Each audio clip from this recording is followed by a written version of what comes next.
គ្នាយើងរៀបឲ្យបានទៅផ្ទះឥឡូវហ្នឹងលឿនឡើងហាមិនចឹងបងបញ្ញារៀបចំឲ្យបានទៅផ្ទះទៅចង់តែទឹកភ្លៀងមែនជប់សិនស្អែកមិនបាច់ជិះម៉ូតូមកទេបងកក់ឡានឲ្យទៅយកដល់ផ្ទះកុំឲ្យត្រូវតែភ្លៀងអរគុណបាទព្រឹត្តិបတ်ព័ត៌មានស្ដីពីស្ថានភាពធាតុអាកាសសម្ពាធទាបដែលគ្របដណ្ដប់លើអាងទន្លេមេគង្គនិងសមុទ្រកម្ពុជា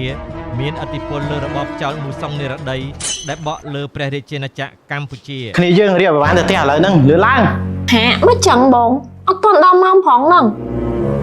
នៅធ្វើការងារទៀតមិនភ្លៀងឥឡូវហីបញ្ញារៀបចំឲ្យបានទៅផ្ទះទៅចង់តែទឹកភ្លៀងមែន